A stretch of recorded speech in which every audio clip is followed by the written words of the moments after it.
আপনার মোবাইলের থিম খুব সহজে পরিবর্তন করতে পারবেন।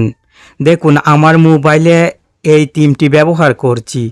আরও আকর্ষণীয় থিম আছে, যে থিমটি পছন্দ হবে সেই থিমটি মোবাইলে অ্যাপ্লাই করে ব্যবহার করবেন। বন্ধুরা সবাই দেখে অবাক হয়ে যাবে, কারণ থিম পরিবর্তন করার পরে মোবাইল আরও বেশি আকর্ষণীয় দেখায়। মোবাইল ব্যবহার করতেও ভালো লাগে আর সবাই মোবাইলের দিকে চেয়ে থাকে। কিভাবে আপনি মোবাইলের থিম পরিবর্তন করবেন চলুন দেখি।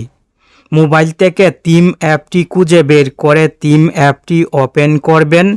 থিম অ্যাপটি সব মোবাইলে থাকে। এই লোগোর অ্যাপটি আপনার মোবাইল থেকে খুঁজে বের করে ওপেন করবেন।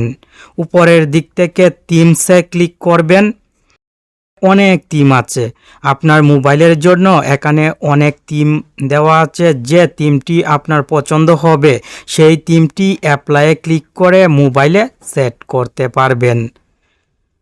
যে কোনো একটি থিমের উপরে ক্লিক করবেন। থিমটি মোবাইলে অ্যাপ্লাই করার পরে মোবাইল কেমন হবে, মোবাইলের অ্যাপের আইকন কেমন হবে দেখে নিতে পারবেন। অ্যাপ্লাইয়ে ক্লিক করলে থিমটি মোবাইলে অ্যাপ্লাই হয়ে যাবে। দেখুন আমার মোবাইলের থিম পরিবর্তন হয়েছে। আবার একই থিম প্রতিদিন ব্যবহার করতে যদি ভালো না লাগে, তাহলে আবার থিম অ্যাপটি ওপেন করে থিমসে ক্লিক করে অন্য আরেকটি থিমের উপরে ক্লিক করে অ্যাপ্লাইয়ে ক্লিক করে মোবাইলের থিমটি পরিবর্তন করে নেবেন।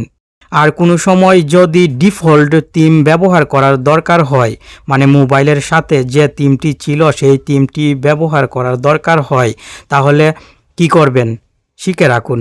থিম অ্যাপ ওপেন করে মি অপশনে ক্লিক করবেন। মাই রিসোর্সে ক্লিক করবেন। এখানে ডিফল্ট থিম থাকবে। ডিফল্ট থিমের উপরে অ্যাপ্লাই লেখা আছে, এই অ্যাপ্লাইয়ে ক্লিক করবেন। মোবাইলের ডিফল্ট থিম মোবাইলে চলে আসবে। আশা করি ভিডিওটি দেখে নতুন কিছু শিখেছেন।